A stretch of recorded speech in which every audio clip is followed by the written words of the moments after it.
जब हम धूप, बारिश, सर्दी, गर्मी से बचकर अपने अपने घरों में चैन से सोते हैं, हमारे किसान खेतों में लगातार काम कर रहे होते हैं। आज हम ऐसे ही दो किसानों की सूझबूझ से आपका परिचय करवाते हैं, जिन्होंने अपनी लगन और मेहनत से खेतीबाड़ी में नए कीर्तिमान बनाए और दूसरों के लिए भी ये प्रेरणा स्रोत बने। ये हैं महाराष्ट्र के जलगांव जिले में गांव लोहारा के विश्वासराव आनंदराव पाटिल और गांव बोडवाड़ के सुभाष गोविंद पालवे, जिन्होंने अपनी चतुराई, हिम्मत और लगन से अपनी फसलों की पैदावार में शानदार बढ़ोतरी की। विश्वासराव आनंदराव पाटिल भी अन्य किसानों की तरह दुविधा में थे कि किसानी को किस तरह लाभप्रद बनाया जाए, कम लागत में अधिक उपज कैसे हो। ये सोचते हुए उन्होंने कुछ नए प्रयोग करने का निश्चय किया। चूंकि इस इलाके में बारिश बहुत कम होती थी और पानी की कमी की वजह से फसल अक्सर खराब हो जाया करती थी, इसलिए उनके सामने सबसे बड़ी चुनौती ये थी कि खेती के ऐसे तरीके खोजे जाएं जिनमें पानी की जरूरत कम से कम हो। सबसे पहले उन्होंने पानी की बचत करने की बात सोची। ये कैसे हो? इसके लिए उन्होंने मल्चिंग को अपनाया। उन्होंने ये किया कि फसलों का जो बचा खुचा हिस्सा खेत में ही गिरा रह जाता है, उसे वहीं ज्यों का त्यों छोड़ दिया। कुछ ही समय में यह सड़कर खाद बन गया और इसने जमीन के उपजाऊपन को बरकरार रखने का काम किया। उपजाऊ मिट्टी की यह परत ऊपर रही तो उससे नीचे की मिट्टी बारिश, धूप और हवा से भी बची रही। नतीजा यह हुआ कि खेत में नमी बनी रही और इस तरीके से वाष्पीकरण में भी कमी आई। इस तरीके के पीछे कुदरत का एक नियम है, जिसके अनुसार पेड़ पौधे मिट्टी में पनपते हैं, बढ़ते हैं, मिट्टी में ही मिल जाते हैं और यह क्रिया निरंतर चलती रहती है। जो मिट्टी से लिया, मिट्टी को लौटा दिया। इससे मिट्टी का संतुलन बना रहता है। इसके अलावा किसान की साफ सफाई में होने वाली मेहनत और समय दोनों की बचत होती है। विश्वासराव पाटिल ने दूसरा काम यह किया कि कुओं के पुनर्भरण यानी रिचार्जिंग ऑफ वेल की तकनीक पर अमल किया।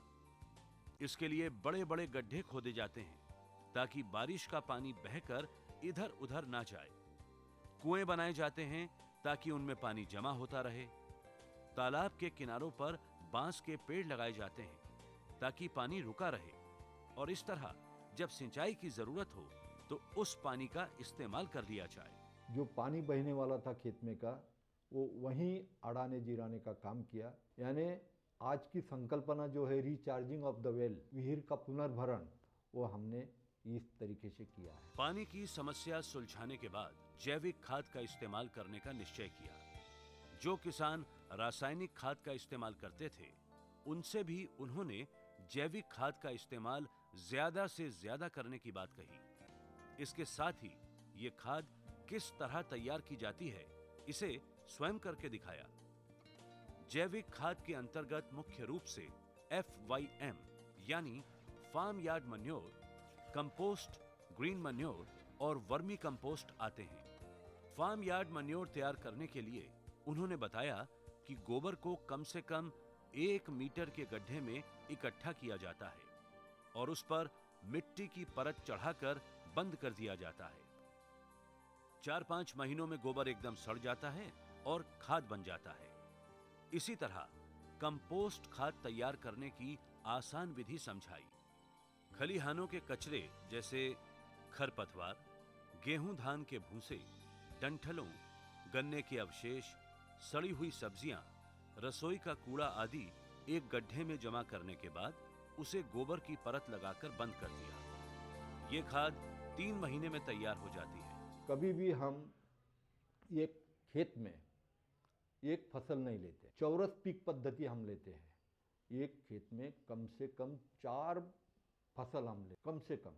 क्यों कि पानी जो है, बारिश जो है, कभी गिरती नहीं, कभी गिरती है, कभी कम गिरती है, कभी ज़्यादा गिरती है। तो ये 4-5 फसल लेने से कैसी भी बारिश हुई तो 3 फसल, 4 फसल, 2 फसल अपने पल्लों में गिरती है। पानी, खाद और ज्यादा उपज देने वाले बीजों से ज्यादा लाभ लेने के लिए इंटरक्रॉपिंग और मल्टीपल क्रॉपिंग को भी अपनाया। इंटरक्रॉपिंग में एक ही समय में 2 फसलों को एक साथ बोया जाता है। हर फसल को मौसम, तापमान, मिट्टी, खाद और पानी की जरूरत अलग-अलग होती है। उदाहरण के लिए, अधिक गहराई में बोई जाने वाली फसल और कम गहराई में बोई जाने वाली फसलों को एक साथ बोया जा सकता है। जैसे सरसों के साथ मटर या चने की फसल बोई जा सकती है। मल्टीपल क्रॉपिंग में एक ही मौसम में एक से अधिक फसलों की पैदावार की जाती है, जैसे प्याज, टमाटर और गेंदे के फूल। देसी धान 150 से 180 दिनों में तैयार होती थी, वहीं उन्नत किस्म की धान सिर्फ 100 दिनों में तैयार हो जाती है। और इस प्रकार किसान एक ही खेत में और कम समय में एक फसल की पैदावार 2 बार प्राप्त कर सकता है। अब आप इससे अंदाजा लगा सकते हैं कि उसकी कितनी लागत आई और कितनी बचत हुई। मल्टीपल क्रॉपिंग में सरसों के साथ चना, अरहर और कपास लगाई जा सकती है। मकई के साथ चना, कपास और गेंदे के फूल लगाए जा सकते हैं।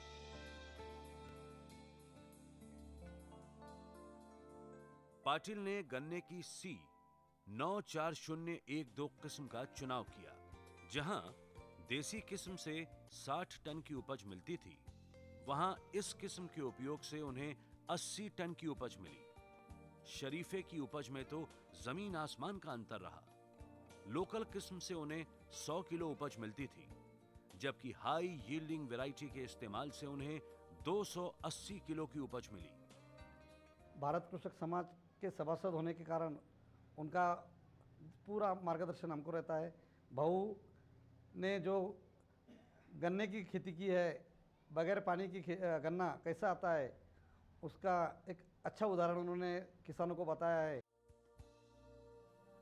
मिट्टी को उपजाऊ बनाने के लिए पोषक तत्वों के रूप में नाइट्रोजन, फास्फोरस, पोटेशियम, इन सब को किसान अक्सर रासायनिक खादों से ही प्राप्त करते हैं। लेकिन जब से रासायनिक खादों के इस्तेमाल से जमीन का उपजाऊपन धीरे धीरे कम होने की बात सामने आई है, तो इसकी जगह जैविक खाद के इस्तेमाल के बारे में सोचा गया।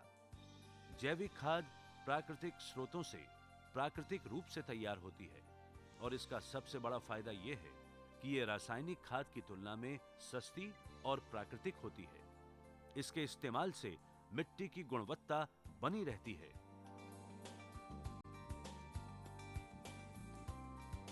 पारंपरिक पद्धतीची शेती आणि नैसर्गिक शेती यांच्यात जो बदल घडून येत आहे किंवा बदल हमें करावा लागत पारंपरिक आहे, पद्धति से खेती छोड़कर नई पद्धति से खेती करने की शुरुआत करनी चाहिए। नई टेक्नोलॉजी के अनुसार खेती करना बहुत ही लाभदायक है। अगर कपास की खेती करें तो सही तरीके से करने पर फसल में बढ़त होगी। पालवे जी ने रासायनिक खाद के इस्तेमाल को कम करते हुए जैविक खाद के इस्तेमाल पर जोर दिया। अपने साथी किसानों को भी उन्होंने जैविक खाद तैयार करने और इस्तेमाल करने के बारे में बताया। मी आपल्या सर्व शेतकरी बांधवांना कळवू इच्छितो की जैविक खाद इस्तेमाल करने से हमारी पौध खराब नहीं होती और फसल अच्छी होने की पूरी उम्मीद होती है। मैं सब किसान भाइयों से विनती करता हूं कि वे जैविक खादों का इस्तेमाल करके अपनी लागत कम करें और अपना उत्पादन बढ़ाएं। बढ़िया फसल के लिए जरूरी 2 चीजों, पानी और खाद का इस्तेमाल करने के बाद इन्होंने किसानों से फसलों के चुनाव पर ध्यान देने की बात कही। अधिक उपज लेने के लिए इन्होंने भरपूर फसल देने वाली किस्मों यानी हाई यील्डिंग वैरायटी का इस्तेमाल करके इंटरक्रॉपिंग शुरू किया। सहकारी संस्थाएं इस संबंध में पूरी जानकारी देती हैं ताकि किसान इन्हें अपनाकर जमीन की उपजाऊ शक्ति को किसी तरह भी कम न होने दें। इसी के साथ साथ ये संस्थाएं ऋण आदि की सुविधाएं दिलाती हैं ताकि किसान खाद और उर्वरक खरीद सकें। किसानों के प्रशिक्षण के लिए विशेषज्ञों के साथ उनकी बात कराई जाती है ताकि उन्हें सब बातों की भली भांति जानकारी हो और पालवे जी के सामने अन्य किसानों ने अपनी समस्या को रखा कि वो अपनी फसलों को हानिकारक कीटों से कैसे बचा सकते हैं। रासायनिक कीटनाशकों के इस्तेमाल से सबसे बड़ी समस्या ये थी कि इनसे मित्र कीट भी नष्ट हो जाते थे, जो कि फसलों के लिए जरूरी हैं। इसके लिए निम्बोलिक आर्क की विधि तैयार की गई, जो कि जैविक कीटनाशक है। अगर ये ज्यादा बढ़ भी जाए तो नुकसान नहीं होता, जबकि रासायनिक खाद की अधिक मात्रा हानिकारक हो सकती है। इनका उपयोग कर इन्होंने फसलों को न केवल हानिकारक कीटों से बचाया, बल्कि फसल के लिए मित्र कीटों को भी बचाने में सफल हुए। बायो कीटनाशक उन्हीं कीटों को मारते हैं जिनके लिए इनका इस्तेमाल किया जाता है।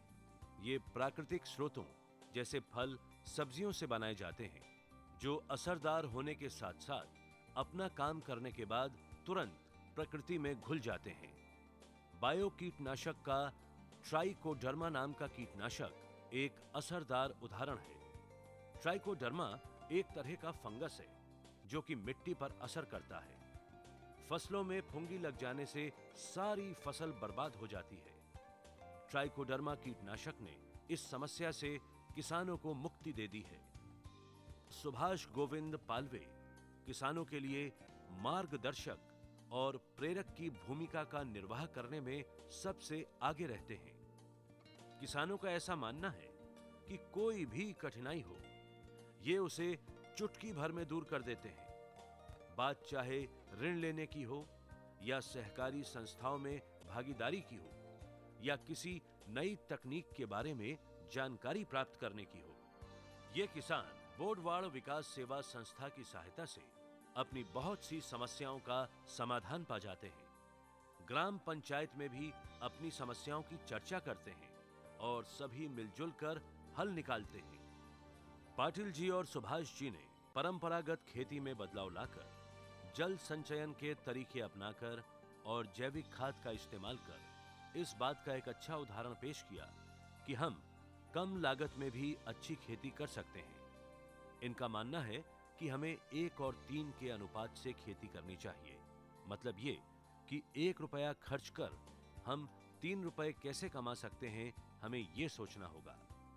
पाटिल जी और सुभाष जी ने यही सोचकर अपनी खेती की है और मुनाफा कमाया है।